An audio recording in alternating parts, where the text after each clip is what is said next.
रूस से युद्ध में ज़ेलेंस्की ने बड़ी गलती कर दी है। उन्होंने पलटवार के चक्कर में सीधे पुतिन को चुनौती दे दी है और यूक्रेन की शह पर विद्रोहियों के ग्रुप ने पहले रूस में घुसपैठ की और अब एक अहम सैन्य ठिकाने को निशाना बना दिया है। हालांकि यूक्रेन ने दोनों घटनाओं में शामिल होने से साफ इंकार किया है, लेकिन रूस ने यूक्रेन के खिलाफ ठोस सबूत पेश कर उसे सबसे बड़ा सबक सिखाने का ऐलान कर दिया है।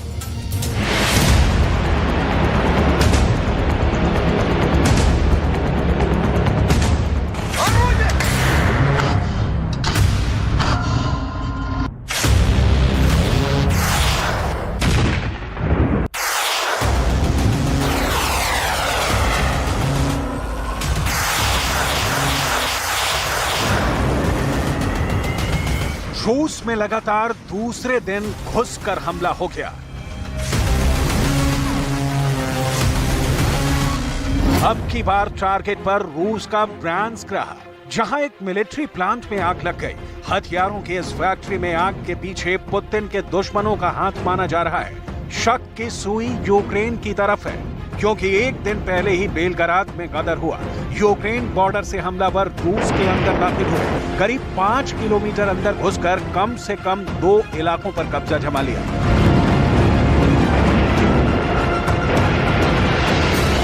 बेलग्राद में घुसपैठ की सबसे नई तस्वीर आपको बस थोड़ी देर में दिखाएंगे। आपको इस घुसपैठ पर रूस का रिएक्शन भी दिखाएंगे। साथ ही दिखाएंगे वो मंजर जब रूस ने बेरहमी से घुसपैठियों को कुचल डाला।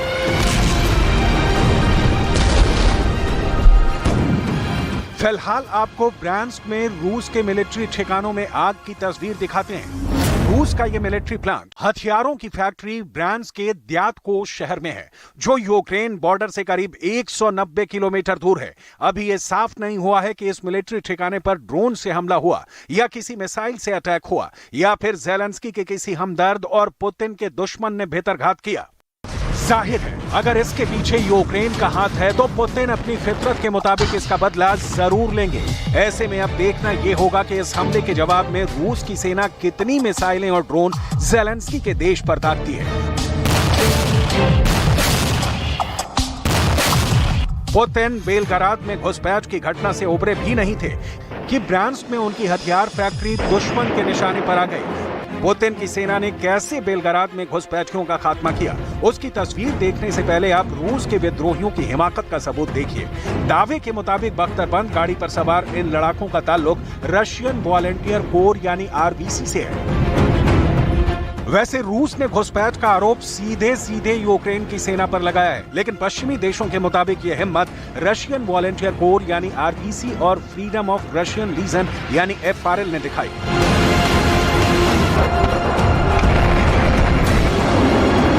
लेकिन पुतिन की नजरों में यह विद्रोह है, महान रूस से बगावत है।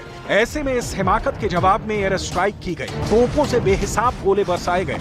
इसका अंजाम ये हुआ कि बेलग्राद में 70 से ज्यादा घुसपैठियों को ढेर कर दिया गया और जो विद्रोही पुतिन की सेना के कहर से बचने में कामयाब रहे, वो उल्टे पांव यूक्रेन भाग खड़े हुए।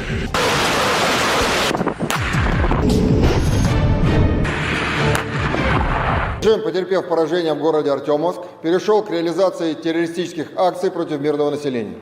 22 мая текущего года, после интенсивных артиллерийских обстрелов международного пункта пропуска Казинка, а также ряда других гражданских объектов Грайворонского района Белгородской области, подразделение украинского националистического формирования вторглось на территорию Российской Федерации.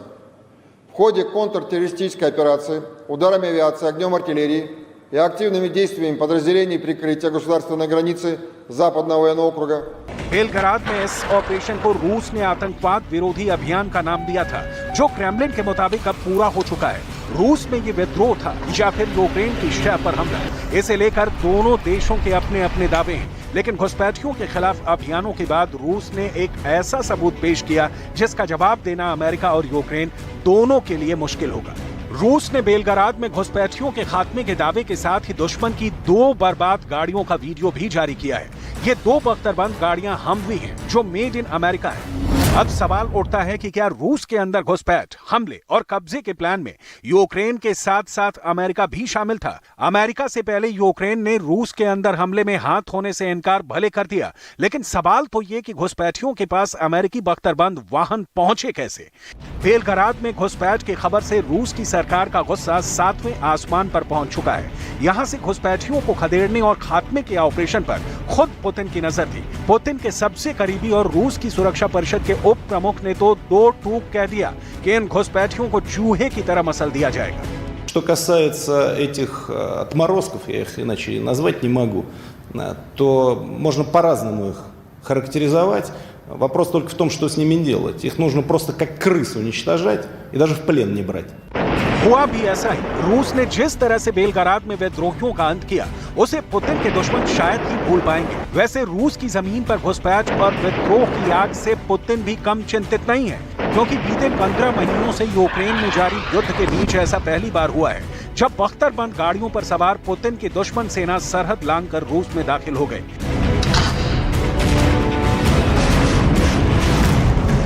इस दौरान रूस के मिलिट्री ठिकानों को टारगेट किया गया, ड्रोन से हमला किया गया और करीब 20 वर्ग किलोमीटर इलाके पर कब्जा तक कर लिया गया।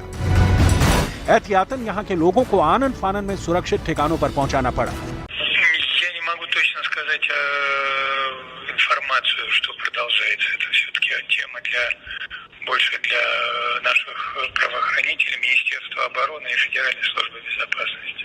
अब रूस ने बेलग्राद से दुश्मनों की सफाई का दावा किया है, लेकिन 48 घंटे पहले यहां जो कुछ भी हुआ उसने बेलग्राद के लोगों के ज़हन में दहशत भर दिया। यूक्रेन में युद्ध के बीच रूस में बीते कुछ दिनों में जो कुछ भी हुआ है वो पुतिन को परेशान करने वाला है। क्रेमलिन में पुतिन की हत्या के मकसद से ड्रोन हमला हो चुका है। क्राइमिया में तेल गोदाम पर हमला हो चुका है। यूक्रेनी बॉर्डर के करीब रेलवे लाइनों को विस्फोट से उड़ाया जा चुका है। लेकिन ऐसा पहली बार हुआ है जब रूस में पुतिन के दुश्मनों ने घुसकर हमला किया हो।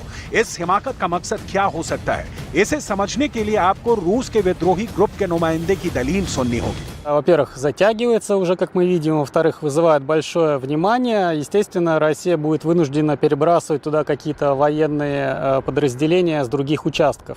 Если они снимут какие-то подразделения с украинского фронта, соответственно, Украине будет легче производить наступление, освобождение своей территории. Поэтому, тактическая задача, конечно, такая тоже имеется. И в этом мы с украинцами едины в их борьбе против путинской агрессии. Только украинцы освобождают свою землю, а мы только начали освобождать свою землю. तो पुतिन के दुश्मन चाहते हैं कि रूस की सेना का ध्यान यूक्रेन से हटे। बेलग्राद जैसी घटना की वजह से रूस अपने ज्यादा से ज्यादा सैनिकों को इन इलाकों में तैनात करे, ताकि यूक्रेन में ज़ेलेंस्की की आर्मी को अपनी खोई जमीन हासिल करने का मौका मिल सके। आपके ज़हन में सवाल यह भी होगा कि रूस के विद्रोही गुट को शह कौन दे रहा है, इन्हें हथियार और जंगी साजो सामान मुहैया कौन करा रहा है। तो इसका जवाब खुद रूस के कथित विद्रोही गुट ने ही दिया है। दावे के मुताबिक फ्रीडम ऑफ रशिया लीजन और Russian volunteer corps foreign legion के हिस्से हैं। फॉरेन लीजन यूक्रेन के सैन्य बलों का एक हिस्सा है। ऐसे में रूस के घुसपैठ और हमले की प्लानिंग में शामिल ना होने के यूक्रेन के दावे पर यकीन करना मुश्किल है। पुतिन ने 2014 में जैसे लुहांस्क और डोनेट्स्क के विद्रोहियों का साथ दिया, वैसे ही अब ज़ेलेंस्की भी बेलग्राद के विद्रोहियों को साधना चाहते हैं। लेकिन सवाल ये कि जब खुद यूक्रेन के पास रूस से लड़ने की ताकत नहीं बची है, तब पुतिन के मुकाबले ज़ेलेंस्की जैसे को तैसा वाला फार्मूला कैसे आजमा सकते हैं।